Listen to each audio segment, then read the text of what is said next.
though. This morning in The Buzz, with everything that's been going on in Hollywood, South Carolina Governor Mark Sanford's affair has been kept somewhat quiet.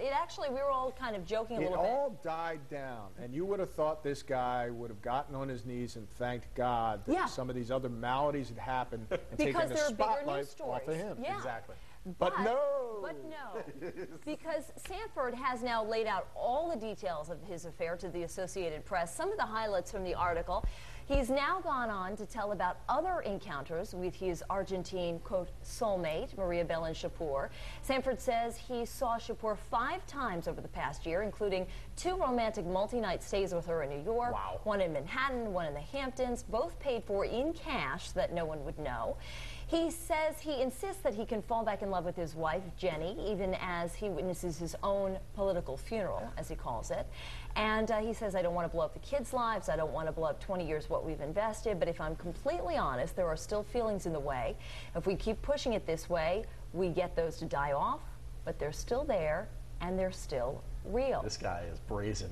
You know, he's saying some things. What else does he say? Well, he's saying some things that could be really detrimental to the recovery of his marriage, including that he's saying, I will be able to die knowing that I'd met my soulmate, and, lots of things that seemingly are in the way. The other thing that he's been saying, I read the article, and the other thing that he said is he talks about that he has been inappropriate with other women at different times, claiming that he never crossed the ultimate line. That's okay. That makes it okay. But that he has been inappropriate before. But it's kind of nonsensical as to why he might say this. I think what he's trying to do is tell the public, listen, this isn't just some dalliance. This isn't some fly-by-night floozy. This is my soulmate. So all the other women who I had affairs with in the past or was inappropriate with in the past, this is a different woman. But I really want to prepare my marriage. Planting the seed for the book deal right now. But what does that have to do? This is not the dalliance that some may think this is my soulmate. What in the world does that have to do with destroying your family? Yeah. Your wife's been there by your side. I'm not inside the marriage, but she's been there for 20 years for you. She bore you 4 children. Yeah.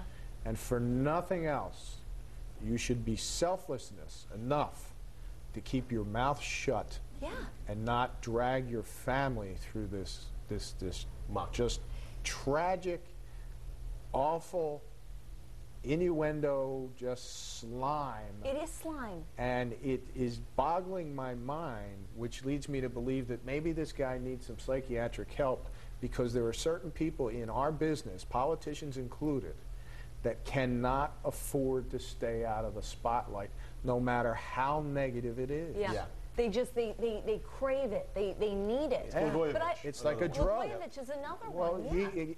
It's funny you mentioned that, because I was going to bring up the parallel. I mean, it's Rod Blagojevich with a sex twist. Yeah, it really is. You know, I just don't get it. I don't understand it either. I know that people are talking about this. I mean, certainly it's been newsroom fodder as we've been going over some of the articles and the things that he's been saying. But I've been curious from Courtney Caligari to know if people are talking about it on the blog right now. Absolutely, they are. And we're all kind of saying the same thing. It just doesn't really make any sense at this point, but we're going to keep them reading the articles on our website. But this one's from Lisa, and she believes situations like this can affect their work, but they need to keep them separate. And this one is from another blogger and says, even if he feels that way, why would he say that if he's planning to stay with his wife anyway? He should just keep it to himself. And that's going off of him talking about the woman being his soulmate but wanting to stay with his wife. But we do have a poll here on FoxProvidence.com, and we're asking, do you think what politicians do in their private lives affects their work? And your choices are A, yes, private lives can be a distraction, or B, no, not if they can keep them separate. So you can weigh in there. And also on our Facebook page, we have one comment so far.